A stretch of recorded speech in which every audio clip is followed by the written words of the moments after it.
We're going to talk about maximalism today. We have a panel.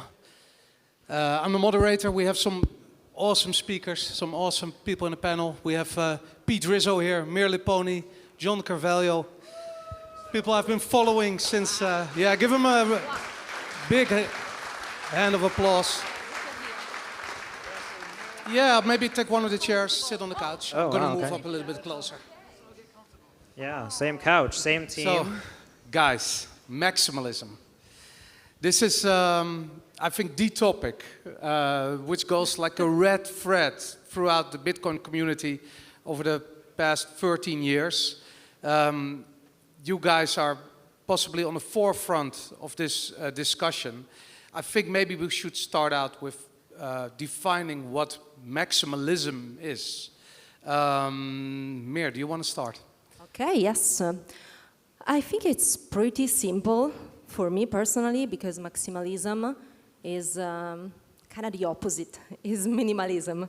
It's just focusing on what is important, which is Bitcoin, and it's just pure common sense in the end. I know there are plenty of definitions. I know that for everybody there is a slight different meaning for maximalism, but in the end it's pretty easy. And all the critics of Bitcoins are just like trying to get a unique example of maximalism, and they don't get the point. It's just supporting Bitcoin because it's the best historically and by design and for many other reasons, and so it's common sense. Yeah. John, I remember you having a lot of discussions online, back in the days, but recently also. When the term maximalism was first introduced, did you see it as a badge of honor or as a stereotype that would hurt Bitcoiners? I mean, I'm pretty sure it was Vitalik that's attributed with having introduced the term. I don't think I noticed it when he first did that, and so I would say it was definitely written about us, and so we weren't calling ourselves maximalists so much. I think maybe I was using the word conservatives at the time, but yeah, it's definitely a very old concept.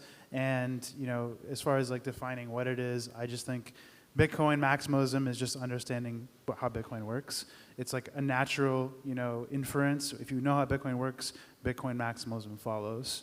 And so, I think that I was lucky enough to fall in with the wrong crowd in the early days of like really extreme maximalists who just really saw like, okay, if this is how Bitcoin works, then you can't really waste your time with other blockchains. You can't really waste your time thinking that you can actually make it more complicated and somehow make it better, because the only way it actually works is by being extremely lightweight, by having as many people using the same blockchain as possible, despite that it actually doesn't scale and it requires like maximal redundancy.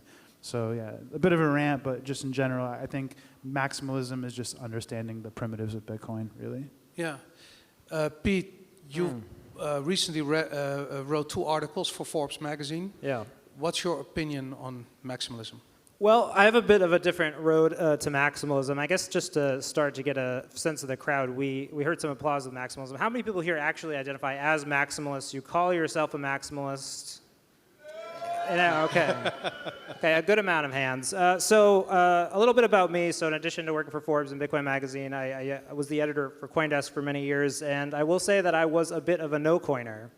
So for many years, I tried to stay objective to understanding Bitcoin and cryptocurrencies at large. And so when I approach the question of maximalism, it really comes from my personal story and then trying to remain empathetic to those people, right? The people who are outside of Bitcoin culture, they're outside of Bitcoin Twitter.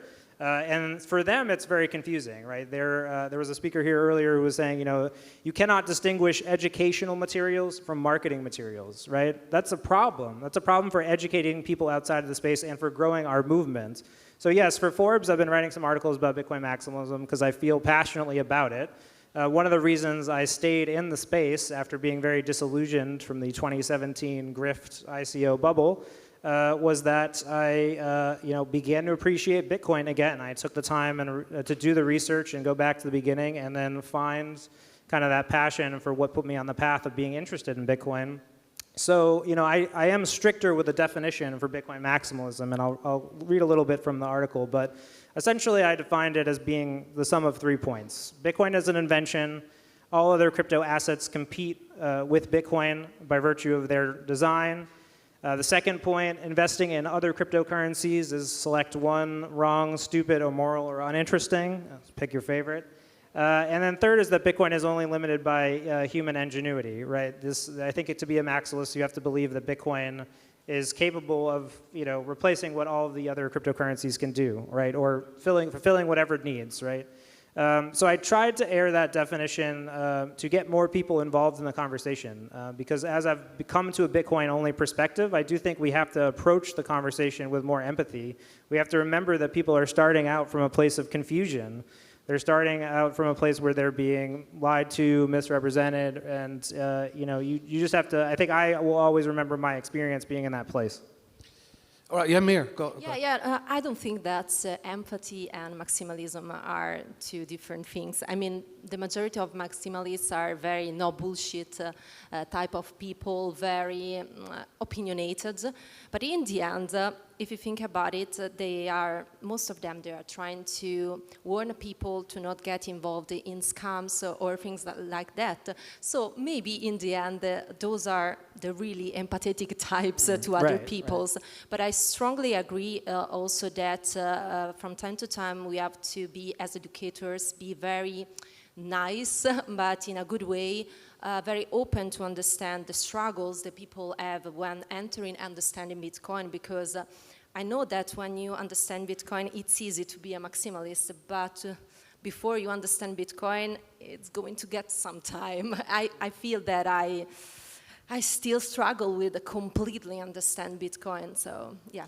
Well, I'd even hop in on that and say, like, my experiences with the media, right? And the media adopts a view, the normative view for cryptocurrency media and the media at large is to treat all cryptocurrencies equally, right? That is the normative view. That is what they are teaching in that setting as objectivism, right? And so if you're to understand that Bitcoin is different and fundamentally better than some of these other designs, then you know that objectivism that is being claimed isn't accurate, right? So I think, for me, it was coming at it from a position of trying to seek the truth and be honest to that and trying to, once I fell out of that framework, that was a powerful experience for me, but you have to understand that framework is still out there. And I think Bitcoin maximalism has to exist to oppose that framework. We have to change that narrative, and I think, to me, that's the goal. Do you think there's an ideological side to maximalism that doesn't really apply to maximalists per se?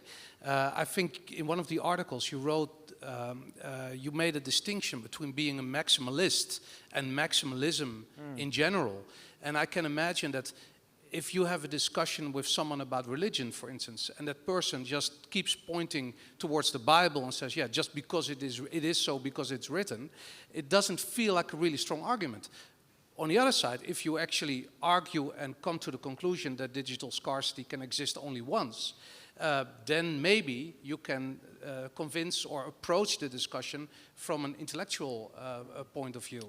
Yeah, I think you're referring to, in one article I wrote, I tried to distinguish Bitcoin maximalism from Bitcoin maximalist, right? And those being two separate things. And I think there's a lot of, frustration even from people who are maximalists about, certain behaviors associated with other Bitcoin maximalists, right?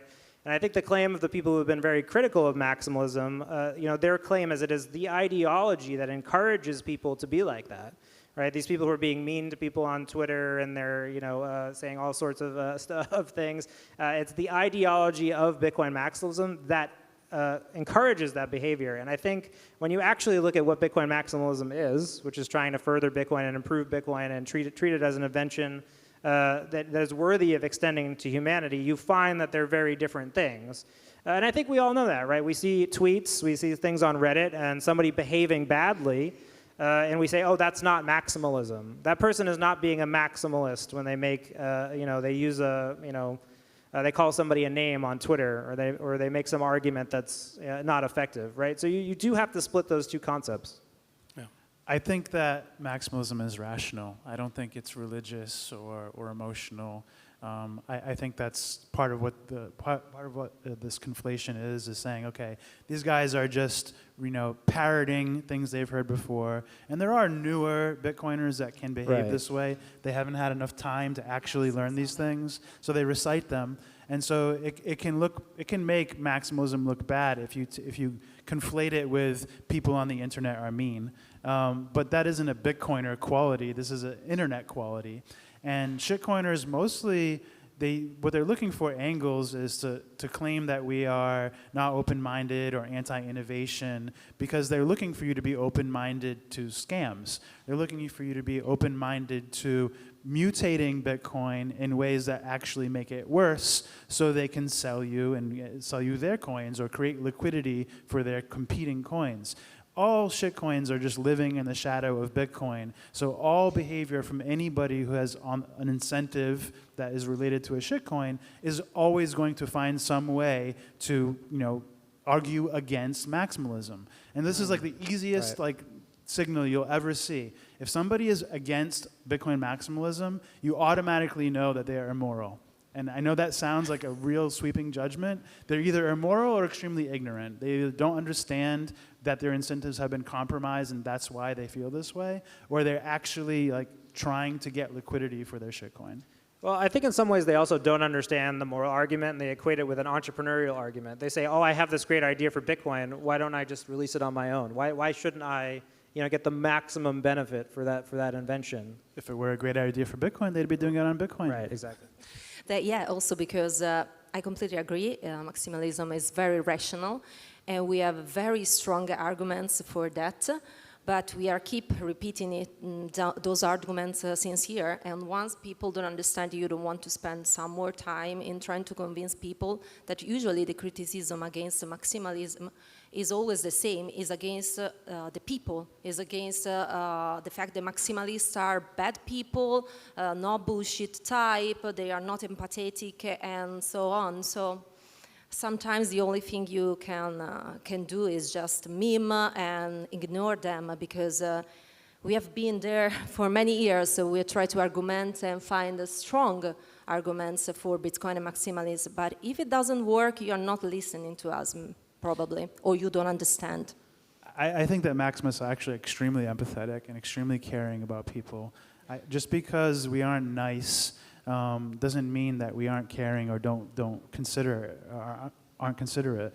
We really do act this way because we have extreme values. We hold our values very strongly, and we want to protect people from getting scammed, protect people from ignorance, protect people from getting caught in these traps. And we see them constantly. You see, how often do we see, XYZ DeFi hacked for $100 million?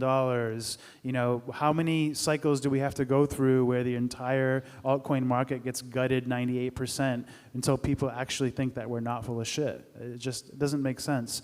We actually, when we're being harsh, it's because we don't have time to hold everybody's hand for every single tweet that they make trying to promote a shitcoin. We just have to say, look, that's a scam.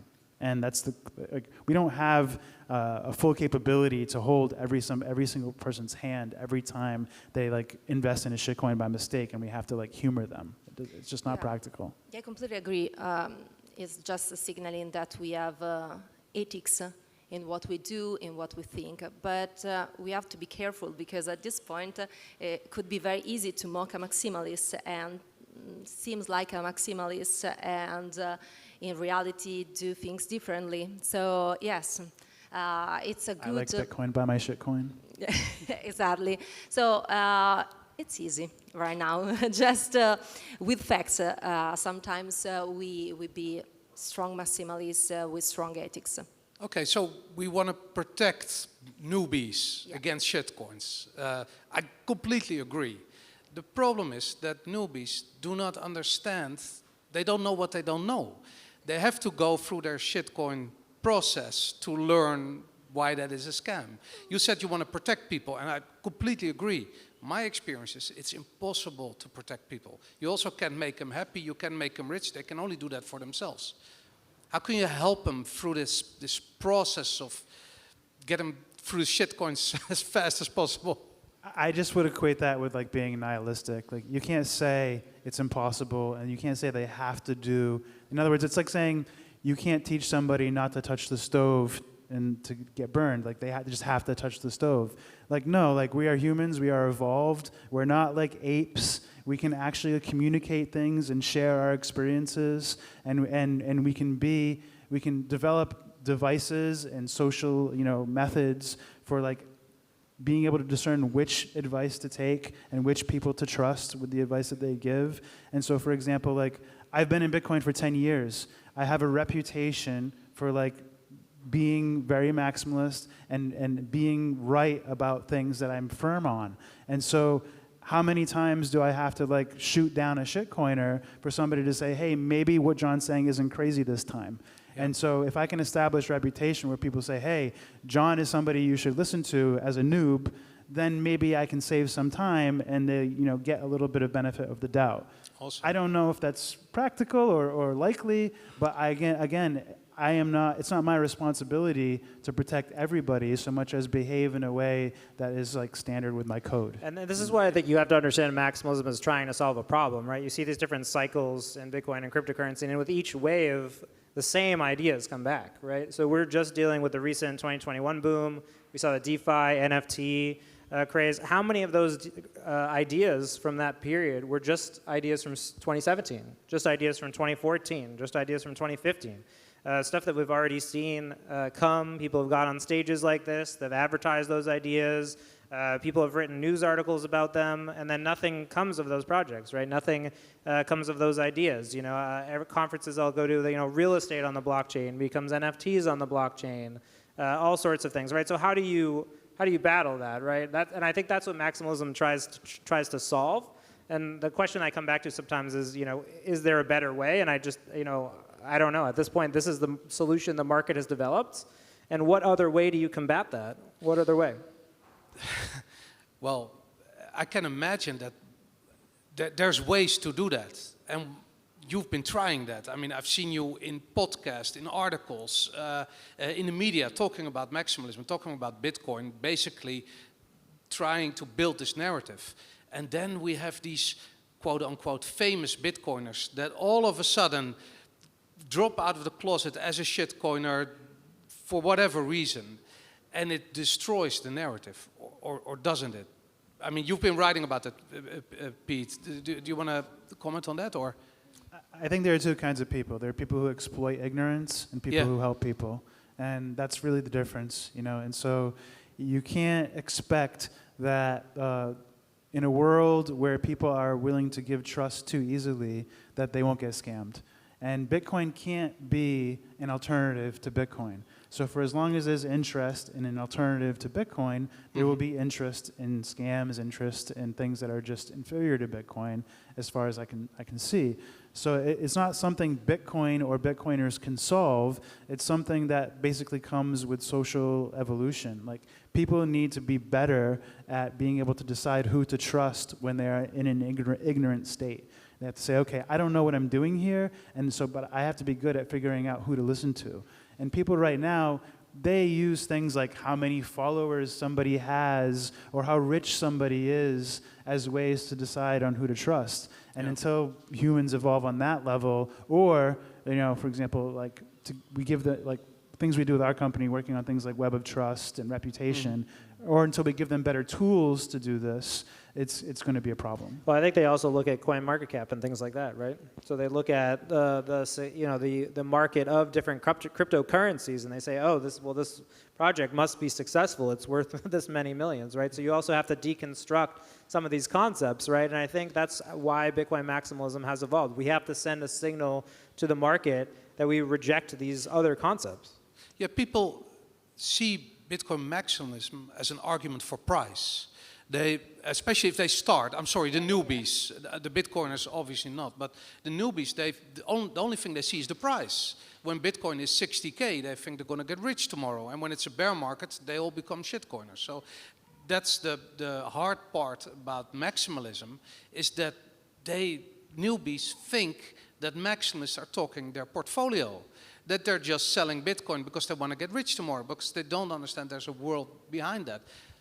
Yeah, I read an article just like I am Bitcoin maximalist if it means that I maximize my investment, my portfolio. This is a good idea of maximalism, but they don't get the point completely.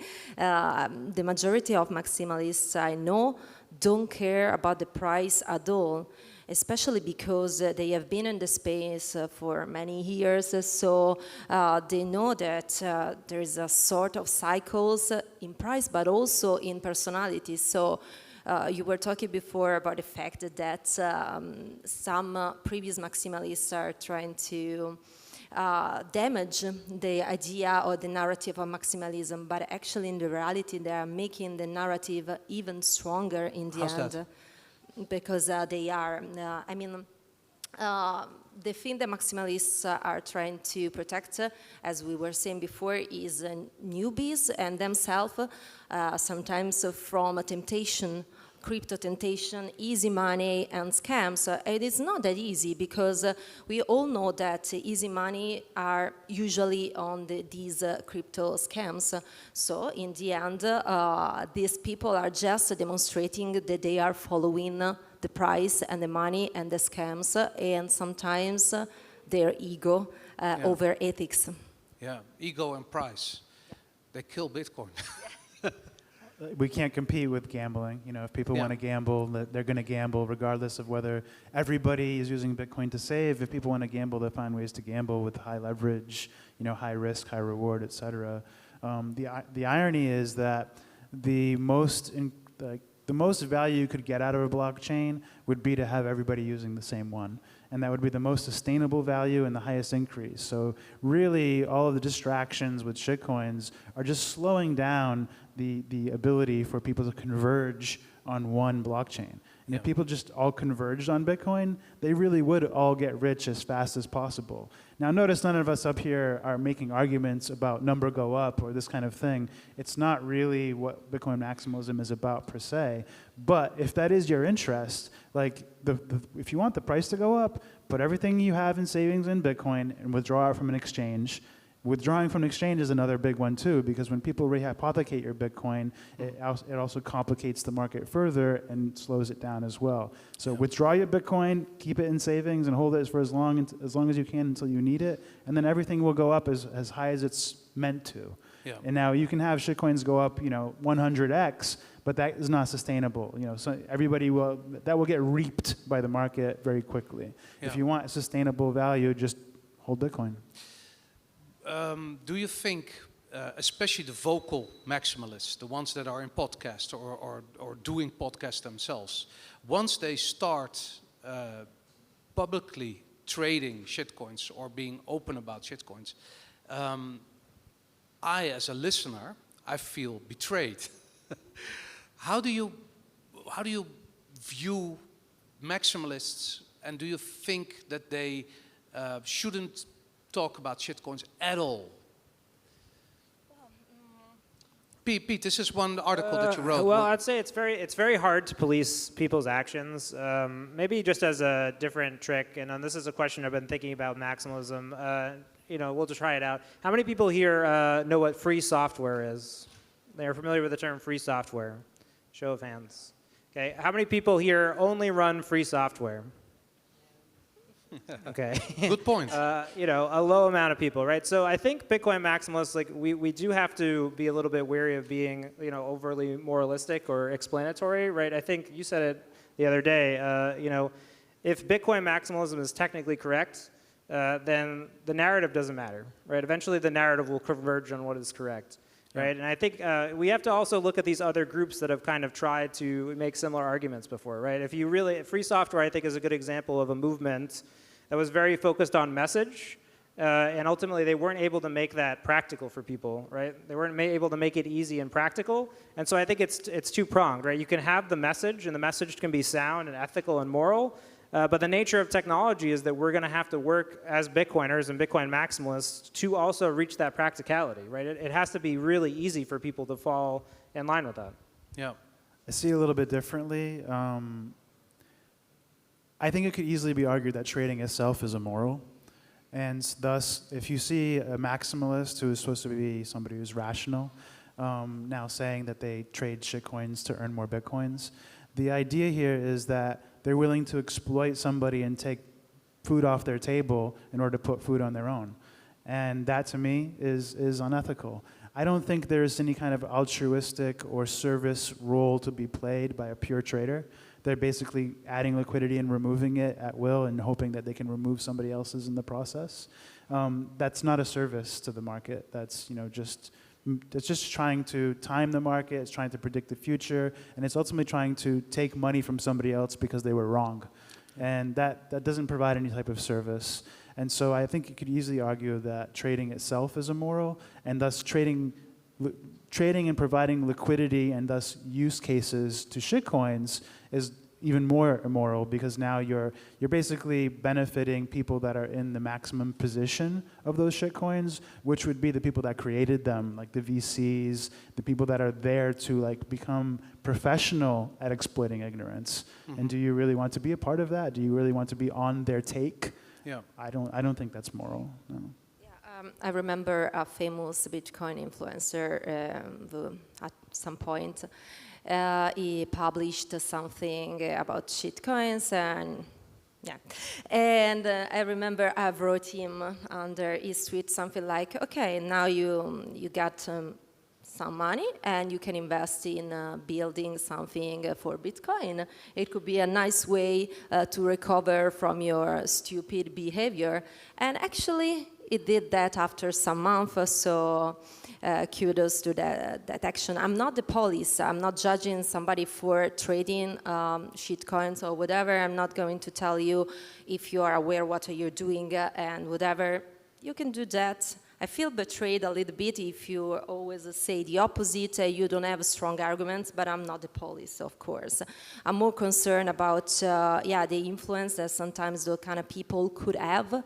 Once again, on newbies or people, they don't really understand what is going on. So that's my concern about the influencer, because, of course, they are going to influence a lot of people. Yeah, absolutely. You guys are also entrepreneurs, close to startups in the Bitcoin industry or doing them yourselves. In business, there is one golden rule, and that's that the spreadsheet at the bottom, there has to be a positive number. Do you think that, how do you approach doing business from a maximalist perspective? I mean, is that hard, first of all? Who wants to go? Well, I think you have to make it aspirational, right? Bitcoin maximalism isn't something, not every single action you take as a human is going to be good for Bitcoin, right? But you can always, as a maximalist, if this is something that you identify as, you can make better choices over time. So a great example, Bitcoin Magazine, B2C Inc., we're striving as a company to move towards a Bitcoin standard. Right? Do all the services exist for our company, even of all hardened Bitcoiners, most of whom identify as maximalists, to run the entirety of our business on Bitcoin? No. At this conference here, we have vendors, thanks to people who are doing the cameras here, who are being paid in fiat. The people who you're gonna buy lunch today at the food trucks, they're on the fiat system. So we have to constantly, every time we approach a conference like this, look at different ways that we can get Bitcoin, people to accept Bitcoin, people to learn more while they're here. So again, I think that one of the tough things with Bitcoin maximalism is you can kind of make it very strict, right? If you view it as you can be a Bitcoin maximalist, right? And I don't like to look at it that way. I like to think that your actions are the things that matter, right? If you do something that is good for Bitcoin, it is good for Bitcoin.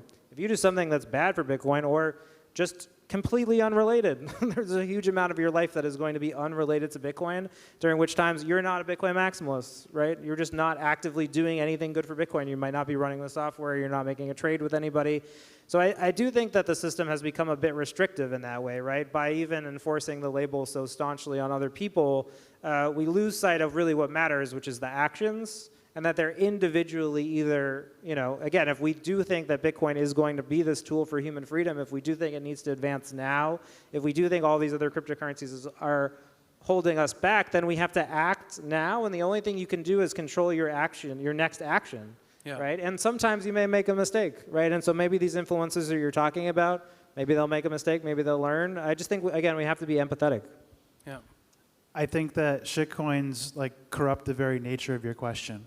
Basically, how a business makes money or whether it makes money is not a topic of Bitcoin maximalism. It is a topic of business, of economics. It has nothing to do with the topic, essentially. But because people see so much money being made in shitcoins, it becomes a question, oh, how do you make money being a Bitcoin maximalist if you're not scamming people? And that's not a business question. That's why aren't you willing to scam people to make money? Why aren't you willing to exploit people, exploit ignorance? Well, because I'm moral and I don't need to do that to make money. And so I can just say, how does a Bitcoin maximalist business make money? The same way every other business does, by providing a product or a service, providing convenience through cooperation of humans. That's it. It has nothing to do with maximalism. All right. Yeah, sometimes they could be even strong opportunity for businesses. So personally, I kind of fail in that. I tried to build a completely maximalist company, but actually the people weren't so on board with me, because all the time they were just like, oh no, we are not getting any money. They don't understand that Bitcoin changed a lot and changed also some paradigms of business too. For example, I know, it's easy, but in the end, you have to be more patient if you build a maximalist Bitcoin business. The people working on that business, they all have to understand what Bitcoin is and how it works, the economy, the communities, and the products. And personally, it was not so easy for me. So next time I try to build something, I will try to have all the people on board with that, because I think there are many strong business opportunities in the field. We need more Bitcoin maximalist business. There are ethics and they trust the market. And yes, for example, what I was trying to do was to build a maximalist company for communication and marketing, because you can even do that in an ethical way. But it was impossible at that time, but I'm looking forward to do something like that in the future. But this is really interesting. I know you and Giacomo have been helping businesses, trying to get them to accept Bitcoin, or maybe they want to do something in the Bitcoin space. Over the past few years, how have you seen the discussion change? I mean, from not Bitcoin, but blockchain in 2017, ICO bubbles, NFTs, whatever. How do you see that change? They didn't change. They only changed the terms, the ICOs, then NFTs, whatever. In the end, it's always, I don't like Bitcoin, but I like these kind of things.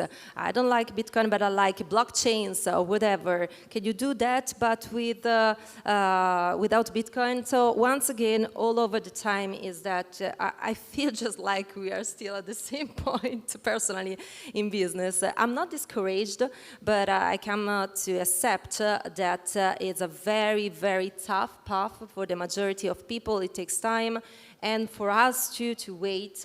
But I'm very positive about the fact that right now we are so many, and so Bitcoiners and maximalists are creating a sort of a circular Bitcoin maximalist economy, and so it's starting to explode. So we are going to provide each other the services and the business we need and we care about in the way we love and we believe.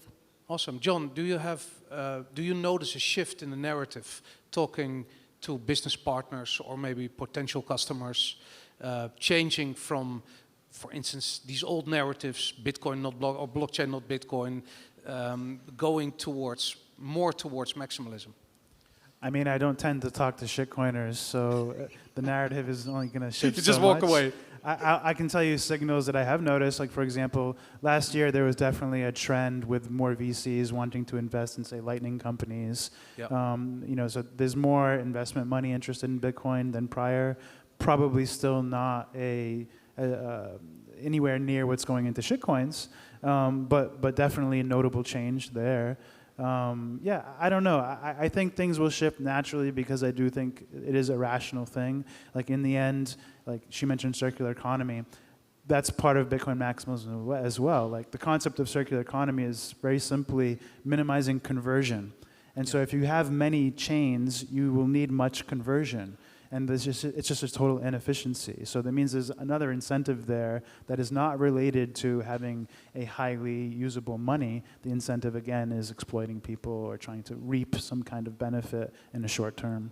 Awesome, Pete. Yeah, I would say, you know, the thing about narratives is they're big boats. They change very slowly. They steer poorly. I think from my experience in the media, you know, talking earlier, I think the lens is still cryptocurrencies, but I think we can move to a Bitcoin and crypto, right? I think you're starting to see that in the major media narratives.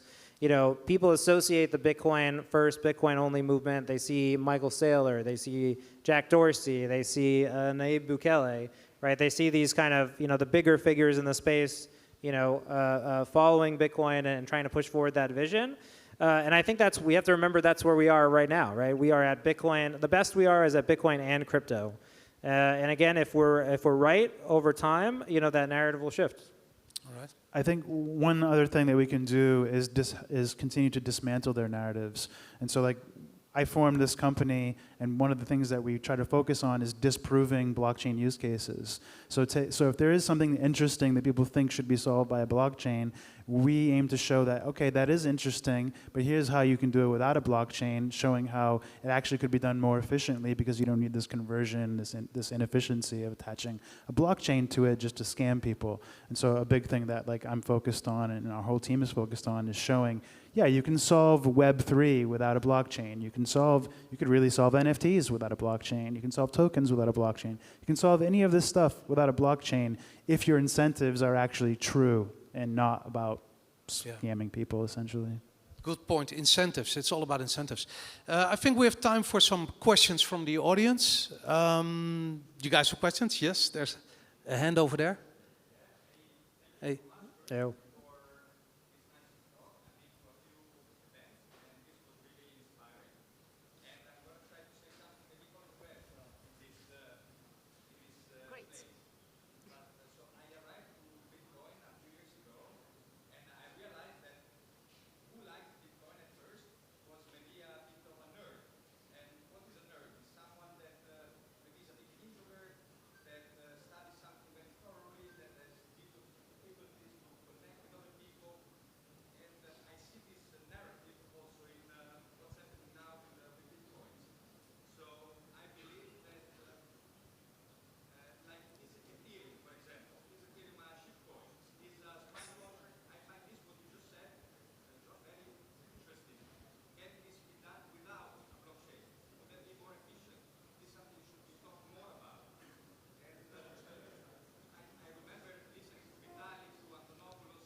All right, can I stop you right there?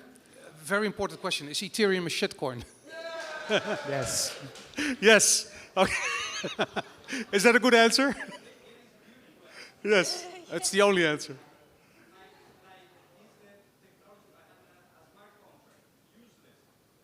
Oh, it is not. It is, I mean, with Ethereum, but you can do smart contracts with Bitcoin too. You know about that? So basically, most of the things you can do with Ethereum, you can do with Bitcoin. And many things are not implemented yet. We have to wait. We have to wait to build in a way that is feasible. And so many people are into Ethereum because people are very nice and you can do anything you want to with Ethereum. But this is very toxic as a narrative because it is not true. It is really tempting and inspiring, but in the end, that's not what is going on. I totally agree and understand. They are so welcoming. There are unicorns everywhere. We are tough and not so beautiful people, but yeah, all right, the reality is different. Let's not get into the technical side of shitcoins. Thanks for your question. One last question. The gentleman took the. Oh no, we have the youngest maximalist in the house here with Giacomo, 2 months old. Give it up for little Giacomo. What's your question, Giacomo? Come on, man.